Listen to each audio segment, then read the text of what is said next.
For most people, it's a very strange apparition coming across the desert. You don't have any engine sound, it's just the sound of the tires going over the little cracks in the playa. It is far out looking. It is spacey, definitely. Especially when it gets going. My name's Phil Rothrock, and I'm a landsailor. This is a land yacht, and basically it's a three-wheeled vehicle that's designed to sail anywhere that's flat. I've been designing and building land yachts since the early 80s, mostly with my father. He died 10 years ago, and I have added his name here, the Arthur Alonzo Rothrock, just so that he's still with me in spirit. I control the whole thing with what I call the sheet wheel. It's basically a steering wheel that's used for sheeting the wing. And then I'm able to move the flap from side to side depending on the tack that I'm on.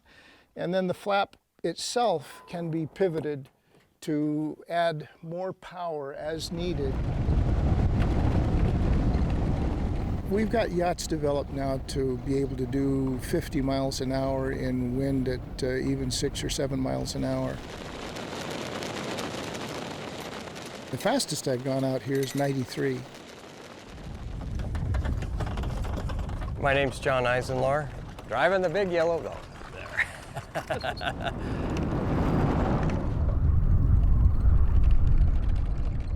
It's a bit of a break from the real world. I mean, you can see there's nobody out here hardly, and your level of relaxation really peaks here.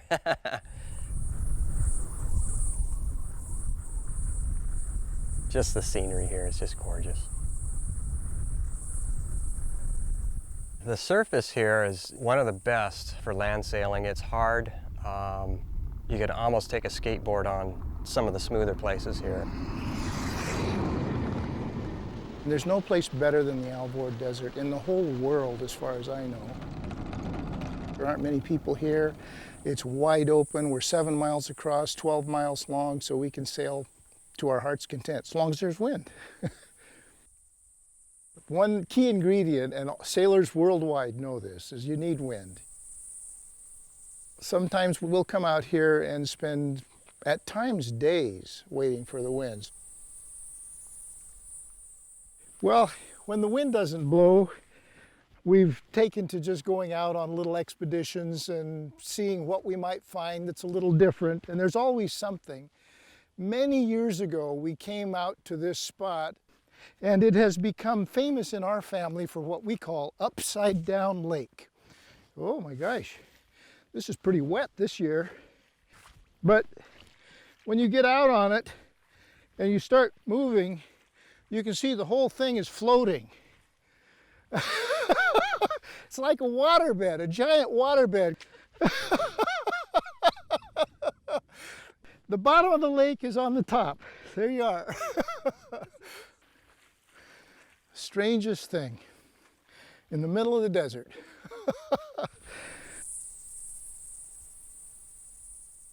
Well, here's the remnants of my axle from yesterday. But it's probably going about 50 or so, and it's just too much for the spindly plank here. Got the new replacement one. Put that on and fix a bunch of bent up things. So we're gonna re-step the mast and go for a little sail, hopefully if it gets windy enough. Yeah, it's picking up a little bit. You feel it? What we're feeling right now we call sucker puffs. And they're called sucker puffs because they suckers you into thinking that you've got it. And you go out there and you get maybe a mile from camp and it just drops, so you have to walk back in.